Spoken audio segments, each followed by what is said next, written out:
The prophets of a brave new world, captains of industry, have visions grand and great designs, but none have room for me. They see a world where everyone is rich and smart and young, but if I live to see such things, too late for me they come. In recent months, more than 1 million people, most of them young, have protested against a new economic order called globalization. This represents one of the greatest popular movements since the 1960s. Surely never before has the human race enjoyed such amazing capacity to create wealth and reduce poverty. Yet never before has the gulf between rich and poor been so vast and inequality so widespread. The facts of globalization are revealing. A small group of powerful individuals are now richer than most of the population of Africa. Just 200 giant corporations dominate a quarter of the world's economic activity. General Motors is now bigger than Denmark. Ford is bigger than South Africa.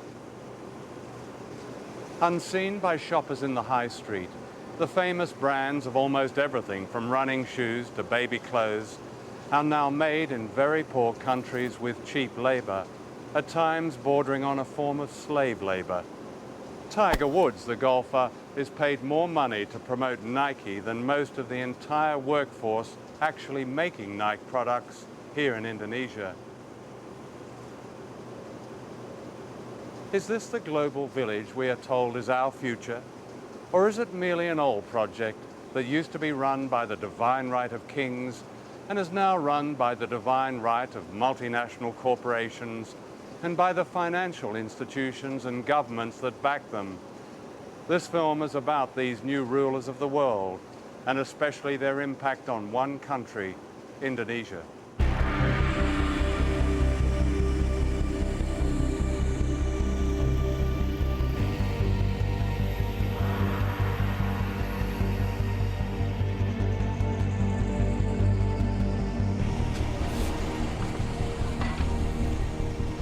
Indonesia is where the old imperialism meets the new. This is a country that should not be poor. It's rich in almost everything. Mountains of copper and gold, oil, timber, and the skills and labor of its people.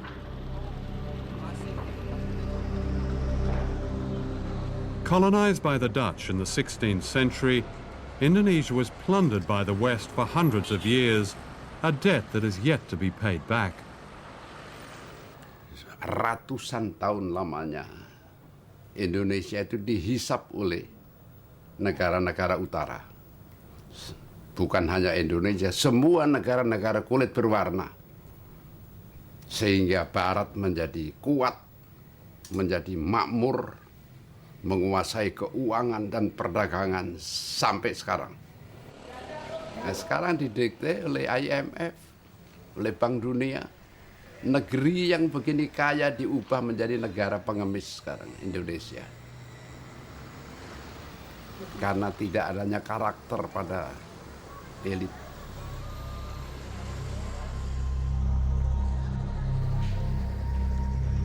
Globalization is used by its champions to suggest a coming together of people of all races, of all countries, and it will relieve poverty, it will distribute wealth. What we're actually seeing is precisely the opposite processes in train, that the poor are becoming markedly poorer, while the very wealthy are becoming staggeringly wealthy. And here are some of the staggeringly wealthy. This is a wedding in Jakarta of the Indonesian elite. Two merchant families are being united.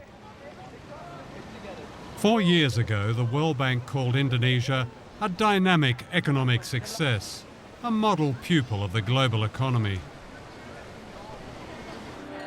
Among the Versace dresses and diamonds are those who have reaped the benefits of the new global freedoms. Freedom to watch money make more money. In this respect, they could be any nationality. Outside this wedding, there's another world. In Indonesia, as many as 70 million people live in extreme poverty.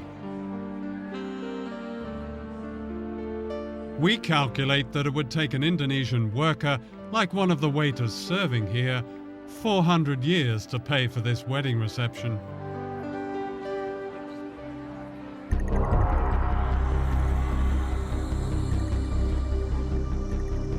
Less than 5 miles away is the backyard of the global economy, the site of the dynamic success you don't see. This is a labour camp that's home to workers who make the clothes we buy in the high streets and shopping malls. This is the human price paid for our fashionable trainers, our smart shirts, our jeans with a tag that says, "Made in Indonesia." Young people living here who make the famous brands are paid on average the equivalent of 72 pence a day, about $1. That's the legal minimum wage in Indonesia.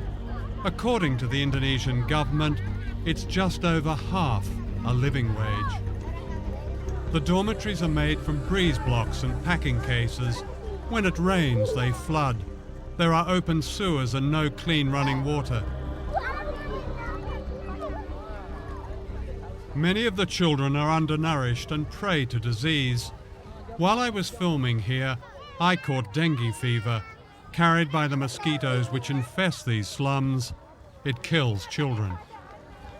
The conditions here are not very different from workers' camps in other parts of Asia, in Africa and Latin America, where the famous brands are also made cheaply for lucrative Western markets.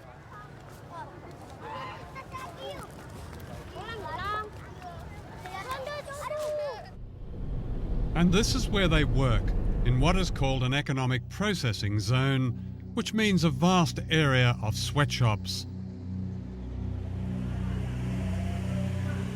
The factories may look modern, but once you step inside, you feel the claustrophobia of the workers, the sheer frenzy of their production, and you see their fatigue.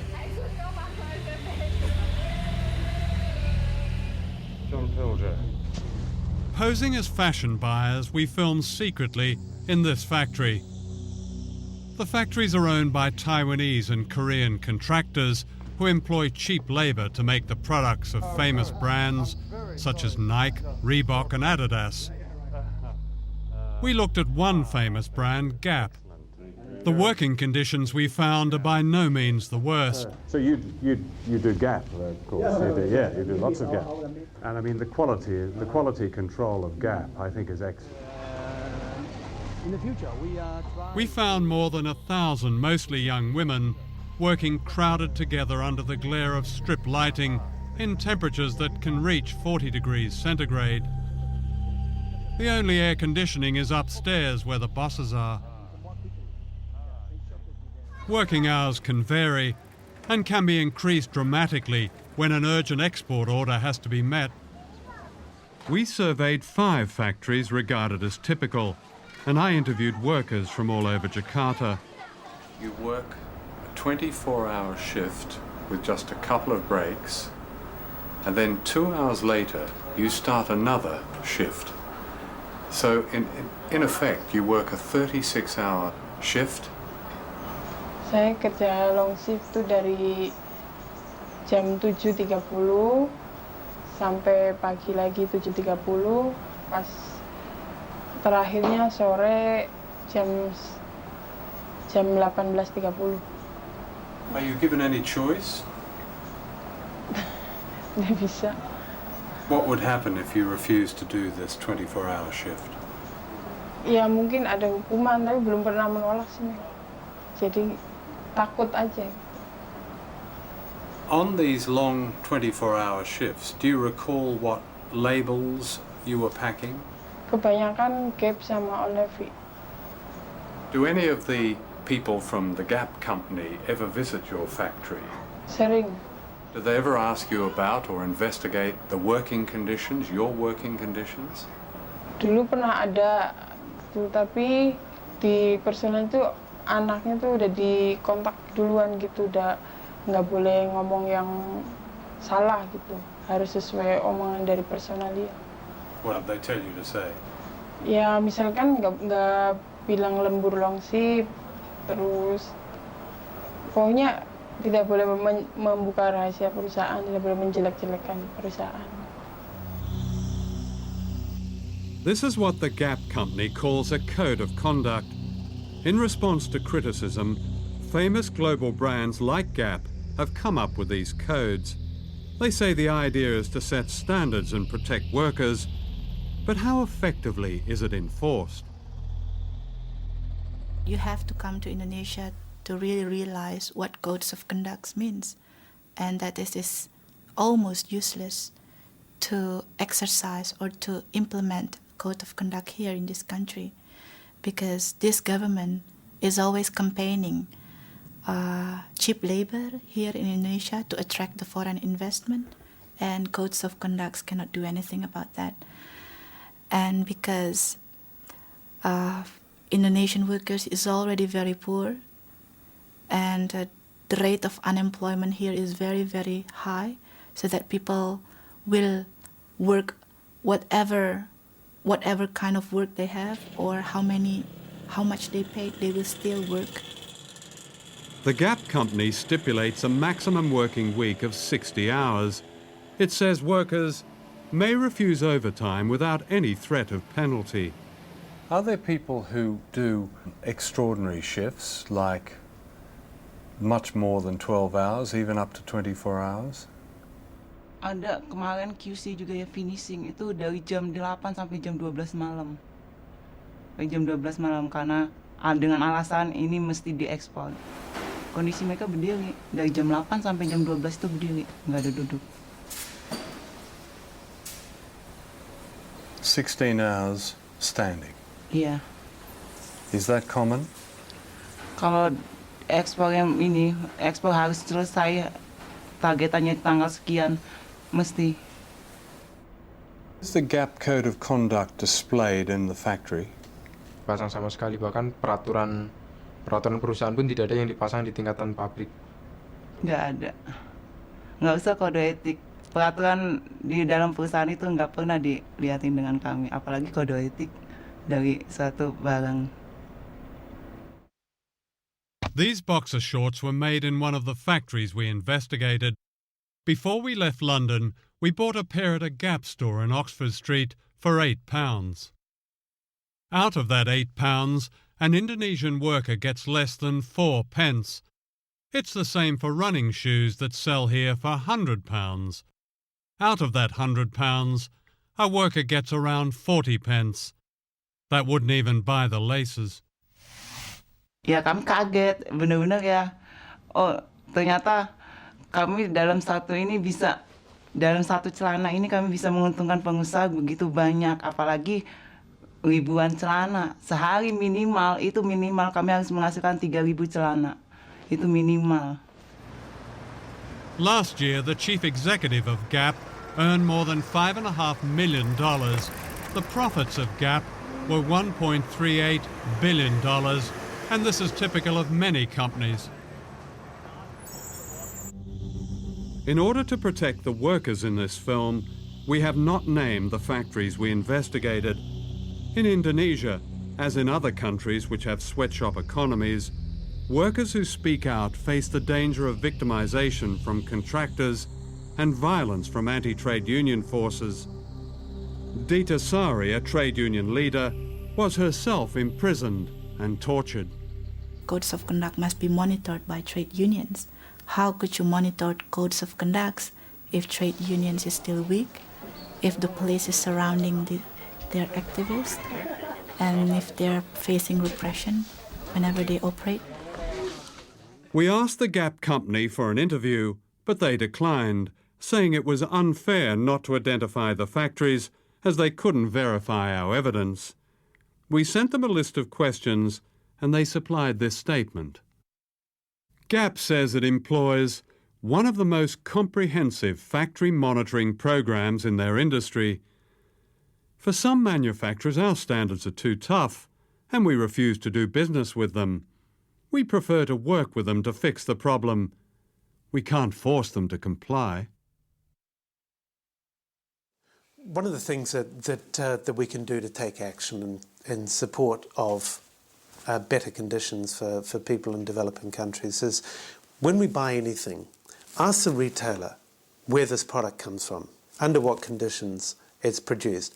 Write to the company that made the product and say you want assurances that this comes from a factory that treats its workers well, that gives its workers rights to be able to form trade unions, etc. And these are some very basic ways in which we can act as informed consumers. I'm not afraid to bend my back.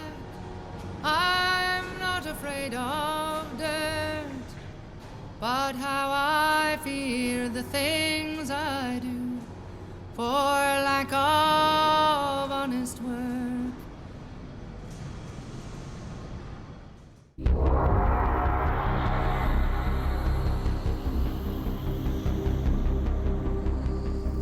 Globalization in Asia has a secret history.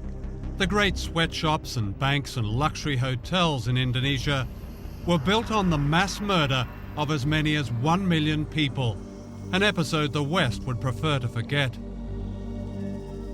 But many people here have not forgotten.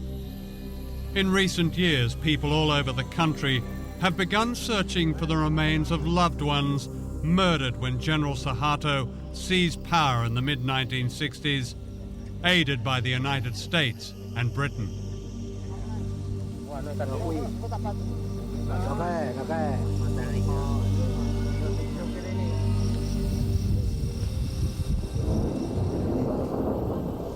Until recently, the truth of this episode has remained so secret that this is the only known photograph of the atrocities.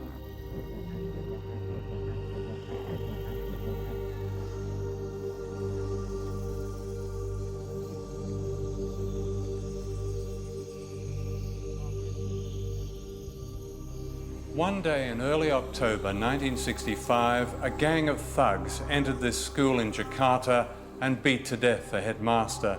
He was suspected of being a communist. His murder was typical of the slaughter of more than 1 million people, teachers, students, civil servants, peasant farmers. Described by the CIA as one of the worst mass murders of the 20th century, the origins of this terrible episode have been covered in mystery. Certainly it brought to power General Suharto. But what is now emerging is the extent to which he was secretly backed by the United States and Britain and by Western business leaders.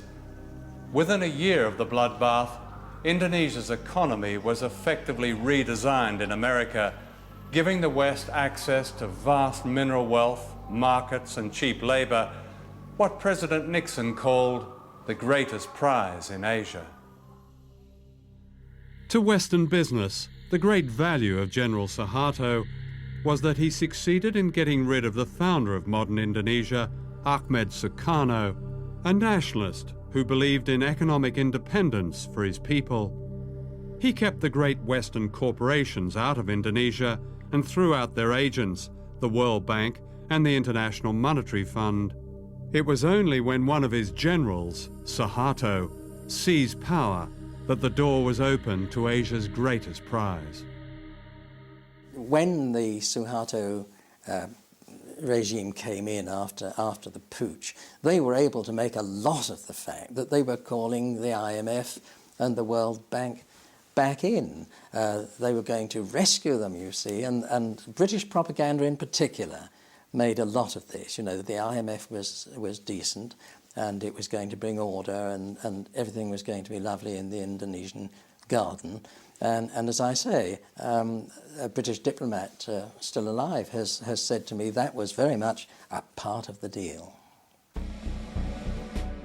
Britain and the United States secretly conspired to back General Suharto. The American ambassador assured him that the US government is generally sympathetic with and admiring of what the army is doing.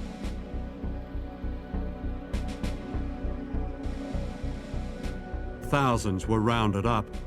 What was not known at the time was later revealed by American officials.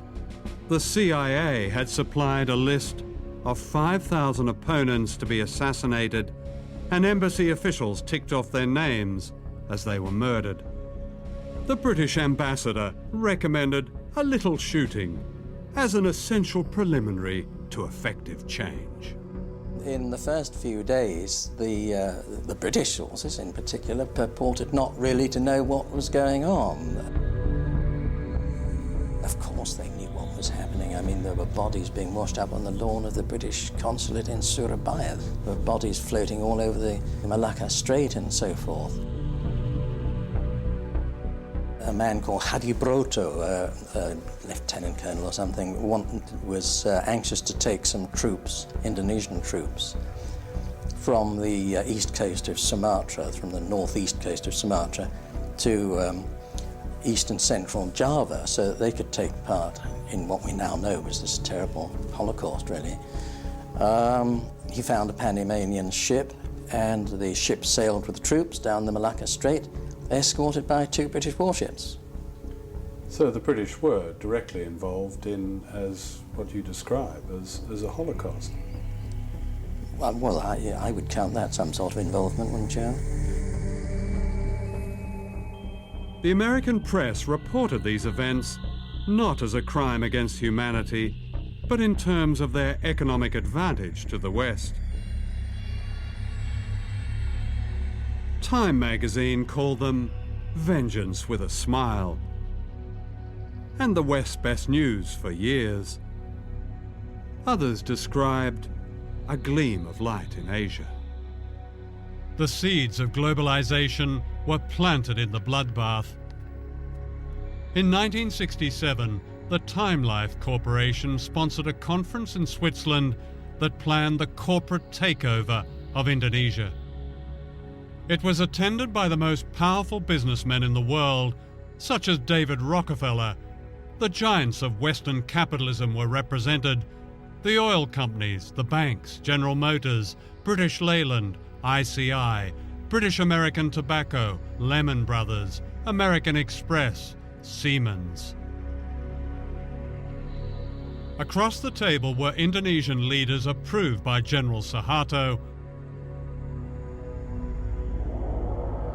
For Western business, it was the start of the gold rush which later became known as globalization. No one mentioned the killing of 1 million people.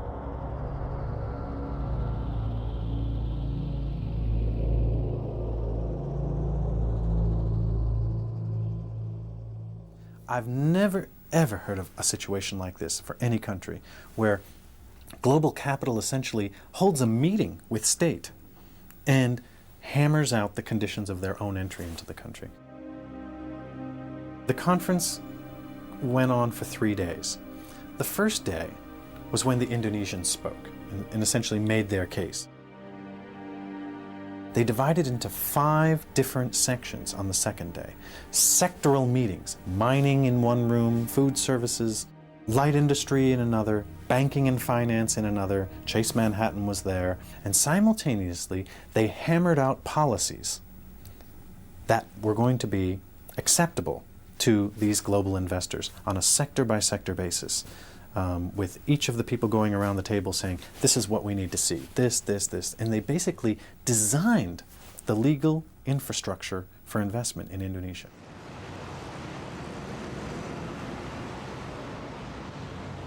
Was the foreign business community here aware that they were dealing not just with a corrupt, nepotistic dictatorship, but also with a mass murderer?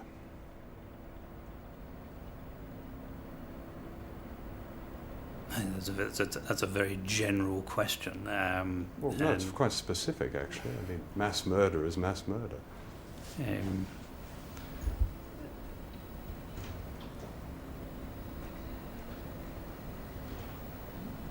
The fact that many people have died in Indonesia in unfortunate, tragic circumstances at the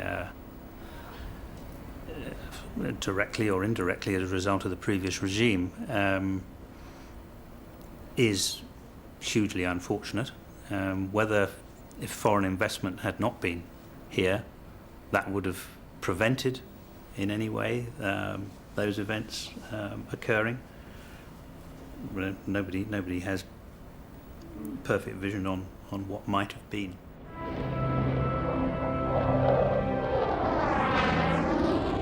Globalization began in Britain in the 1980s when Margaret Thatcher dismantled much of manufacturing and poured millions of pounds into building up the arms industry.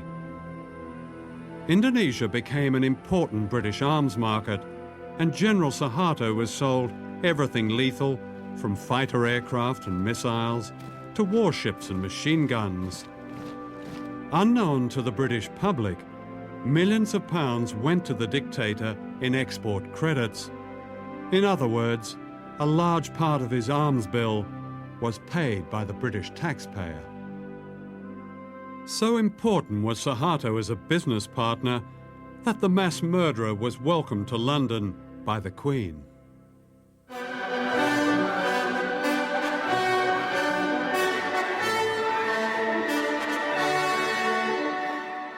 Who are the new rulers of the world? Their empire today is greater than the British Empire ever was. This is the centre of this new empire, all within a square mile in Washington. Down the road from the White House and the US Treasury is the World Bank and the International Monetary Fund.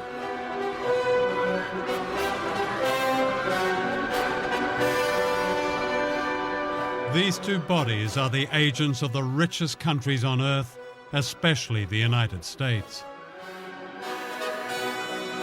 The World Bank and the IMF were set up near the end of World War II to rebuild the economies of Europe. Later, they began offering loans to poor countries, but only if they privatized their economies and allowed Western corporations free access to their raw materials and markets. Debt has really been used as an instrument in order for the IMF and the World Bank to get their policies implemented in many developing countries. And we're into a situation now where the poorest countries are in a cycle, a vicious cycle of poverty. They can't get out. And the kind of debt cancellation that's been given still will not allow them to get out of this poverty trap. It's not a question of debt forgiveness, because actually many of the debts were incurred under pressure from the international institutions or were given in collusion with governments which weren't acting in the interests of their people. Let me ask you, do you know the difference between Tanzania and Goldman Sachs? Tanzania is a country that has a gross national product of $2.2 billion and shares it between 25 million people. Goldman Sachs is an investment firm which has annual profits of $2.2 billion and shares them among 161 partners. That's the world we're living in now.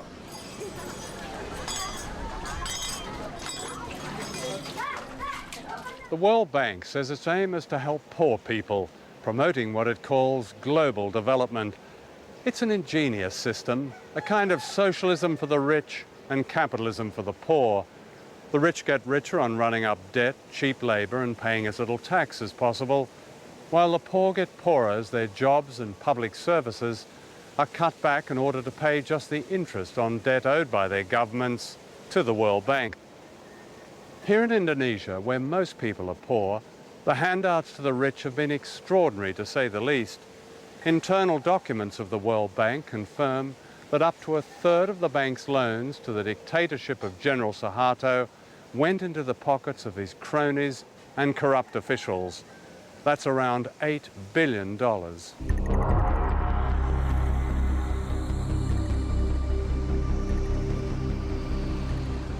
Globalization means that capital, big money, can be moved anywhere at any time without warning. In 1998, short-term capital was suddenly pulled out of Asia, crippling the miracle economy overnight.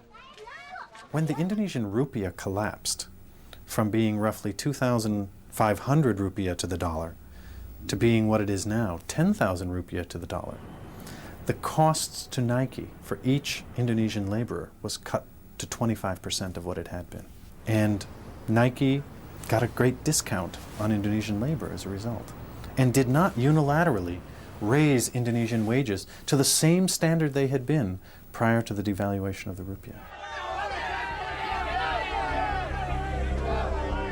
With the economy collapsed and Indonesia on the verge of revolution, Suharto was forced to step down, having already stolen an estimated $15 billion. During his reign of more than 30 years, Suharto had handed out public utilities to his family and cronies. They owned most of the national power grid. Nothing was overlooked, from TV stations to a monopoly on taxis. Driving from Jakarta Airport, you even paid a toll to Suharto's daughter. These unfinished buildings are monuments to corruption on a scale unheard of in modern Asia, to what the World Bank called the miracle economy. The bank presents itself as an economic development agency focused on the reduction of poverty. But in fact, the bank operated during the entire Cold War as an institution that distributed resources to mostly authoritarian regimes in the Third World that supported the West in the Cold War. So you had the irony of the West claiming that what they were defending in the Cold War was democracy and a certain vision of freedom, but doing so by upholding dictatorships like Indonesia around the world. What they did was they had plenty of projects, some of which surely were valuable, many of which were not. Every one of these projects, from the Indonesian government officials' point of view, was an opportunity to skim, to live a luxurious life, and the accumulated theft over the course of Suharto's new order, roughly 3 decades, was $10 billion that's unaccounted for, out of a total of about $30 billion that was loaned. And when I said to the Auditor General of the World Bank, what if a group of Indonesian citizens or even the government were to challenge the World Bank in the World Court over this loss of money? The citizens who bear the burden of this debt never got the money. Why should it still sit on their shoulders to be repaid? And his response was, we would be bankrupted. And I said, why? And he said, because this has gone on the world over. I went to Washington to interview the chief economist of the World Bank, Nicholas Stern. I asked him to explain how almost 30% of World Bank loans to Indonesia had been lost or stolen. We simply don't know what that number is. Here's your own internal report, August 97. I quote, we estimate that at least 20 to 30% of Government of Indonesia development budget funds are diverted through informal payments to government staff and politicians. That number was plucked out of the air. Lots of times we have to guess with numbers, and the person who wrote that was guessing. Somebody comes up with a number and it gets recycled. But a lot of money. I don't want to dismiss the issue. It's just, let's not get hung up on one figure, which isn't a particularly hard no, figure. but I mean, if it's a third of what the World Bank has put into one country... No, then it's a serious question. When you have a loan, there's a lender and a borrower, and they share the responsibility in some way. There's a strong case that has been made by people who've seen this evidence that the World Bank was duped by the Suharto regime, claiming that poverty had dropped to 30 million, and in fact poverty was around about 60 million. Let's talk about the harder figures. The income poverty figures are always the most difficult ones to get your hands on. But I think the illiteracy figures in the infant mortality figures are in this case probably more reliable. And there was some progress during that 30-year period, significant progress, I mean cutting illiteracy by half and so on. That's a very important step forward, so let's not lose sight of that. In 1997, the World Bank described the economy under Suharto in a famous report as absolutely dynamic, doing everything right, terrific, brilliant. You know, by that time, the whole Asian thing had already started to collapse. It wasn't until the following year that the World Bank, for the first time in 30 years, had anything to say about a regime that is guilty of mass murder. Why was there such a silence that seemed to a lot of people simply to be complicity with this murderous dictatorship? I think if we look back on our analysis of the economy and the politics at the time, we got a number of things wrong, and we have to understand that. We're going to get things wrong again. Not so many people called the Asian crisis before it happened. We failed along with That's your job, though, isn't it? You're all economists with fantastic degrees and brilliant backgrounds, and how can you get that wrong? We're going to get it wrong some of the time. I think non-economists get it wrong a lot more often than economists. But this isn't a precise game, and there are going to be a number of occasions in the future where we get things wrong too. So globalization creates debts, and debts creates misery, creates unemployment, creates the crisis, creates privatization, a lot of states' enterprise being privatized. So people will have to pay more to have an access for instance, like health, education. So it's not natural. Debts is not natural. It's designed. So in effect, the money stolen by the Suharto family is being repaid. Yeah. By us, by the children.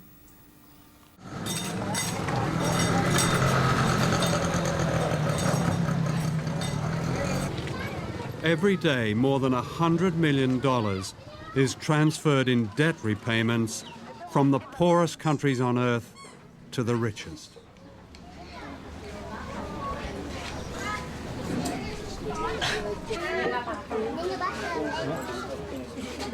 The poverty of families like this is paying off Indonesia's huge debt. The conditions of the IMF's latest loan include a reduction in subsidies on certain fuel and food. Half this man's monthly wage of less than £40 goes on medical treatment for his children who suffer from a serious blood disorder. As prices go up, he cannot even afford the special drugs that keep them alive. Keadaan anak saya yaitu yang pertama dia menderita sakit. Jadi tiap bulan dia harus transfusi darah. Jadi kalau seandainya nggak transfusi darah, dia tiap akhir bulan itu pucat. Kayak sekarang contohnya, bibirnya udah pada putih dua-duanya. Jadi akhir bulan itu mesti harus transfusi darah. Itu udah pasti. Pusingnya bukan kepalang. Ya kalau seandainya saya sakit gitu nggak bisa masuk kerja, ya udah apa boleh buat. Paling kita bisa cari pinjaman buat berobat anak gitu. Nanti setelah kita kerja lagi baru kita bayar gitu. Kita cicil. Udah mandi kok Mbak Sis. Kalau seandainya gitu ya, barang-barang naik, sedangkan UMR gaji gitu naiknya nggak seberapa, ya kita otomatis ya kita serahin diri sama Tuhan aja deh. Mungkin yang jelas mungkin berobat pun kayaknya nggak bisa. Jadi kita pasrah apa adanya.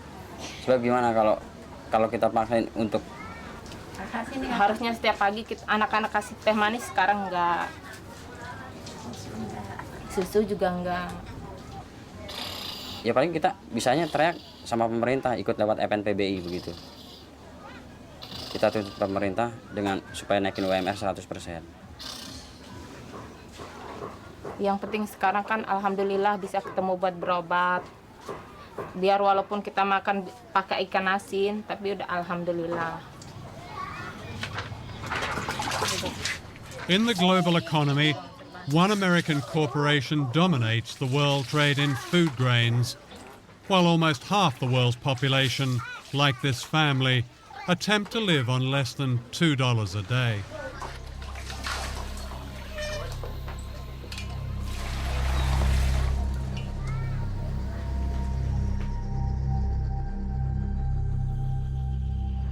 What do you say to those 17 million people who called for a complete, and I repeat, complete cancellation of debt as the only way to lift the huge number of poor people in the world out of poverty? I'd say two things. first, what will lift people out of poverty is not cancelling their debt, but what policies their countries pursue, whether they educate poor people, whether they give them health. And so the question, and then what sort of economies they try to run. Do they integrate them into the world economy, or do they run corrupt economies? Those are the primary determinants of how well countries will do. That is the answer to what determines whether people get out of poverty. It can be done. It has been done. Should we cancel the debt? Cancelling debt is one way of giving resources to poor countries. Mm-hmm. What I'd like to see is a much greater flow of resources to poor countries. I'd like to see the markets of the industrialized countries opened so that these countries, where people are poor and can produce agriculture, are able to export. That's what will get them out of poverty. The statement, debt relief is the only thing that will get them out of poverty, is wrong. It would help, provided it is accompanied by a whole set of other measures. But surely debt, even in one's own life, and especially a poor person's life, is the greatest cause of real poverty. No. And when you have a country devoting half its budget to paying off a debt, when you have the poorest countries in the world sending out millions of dollars into the rich world, surely as a priority, that debt has to be either relieved substantially or go altogether. Doesn't that make it just seems common sense to me? If I got that wrong? Yeah, you've got it wrong. Oh, let me explain. Okay. First of all, you are indebted, and I am indebted. And I would not be better off if I asked somebody to come and cancel my debt, because I'd never be able to borrow again. And debt is a normal way of borrowing in order to do things, purchase goods, invest, when you don't have the resources, and they'll generate an income and you'll repay.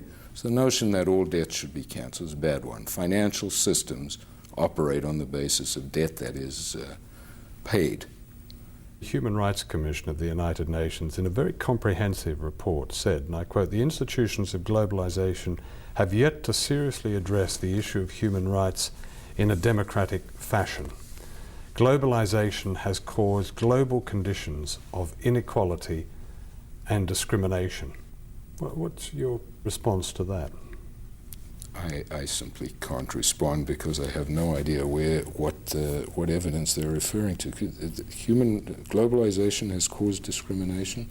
I'd have thought it was the opposite. I'd have thought that... No, for instance, they singled out workers in third world economic processing zones. Again, part of a prescription, may not be IMF prescription, but certainly part of a global prescription, in which it said these workers were prey for exploitation, and because unemployment, for instance, they mentioned Indonesia, had been forced down by the so-called economic crisis of the late 90s, their human rights were lost. No, Indonesia grew as a result of integrating into the global economy from the 60s on, and incomes in Indonesia rose. It was a dictatorship.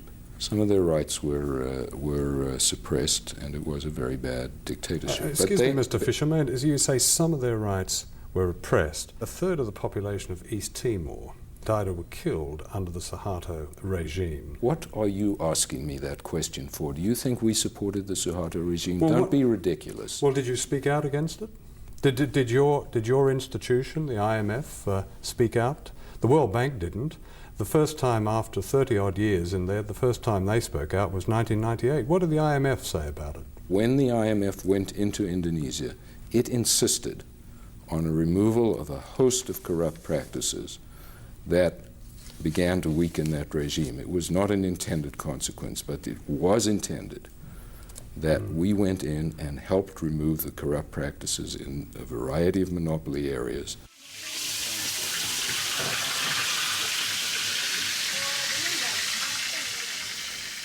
And because now the government, as recommended by the IMF, has already cutting off a lot of subsidies, not only oil and electricity, but also water and education and subsidies and agriculture. So it means that the workers, if they have sons or daughters, they have to pay more if they want to put their children to school. Before, of course, people eat 3 meals a day, but now they have to also make efficiency. So they eat, instead of 3, they eat twice a day, and or they reduce the quality of the food. So that's why maybe the level of productivity is getting lower, because people are getting poor and getting tired, and if you are tired, you cannot work properly.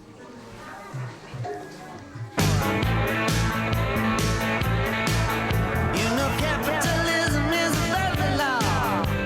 It says it don't count unless it sells. When it costs too much to build it at home, you just build it cheaper someplace else.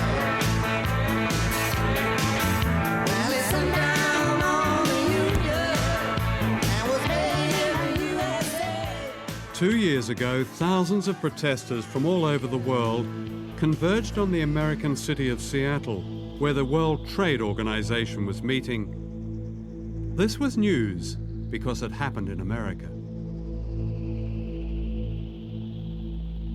And yet throughout the world, in Africa, Latin America, Asia, a deeper movement against globalization has been growing for years, but this is not considered news.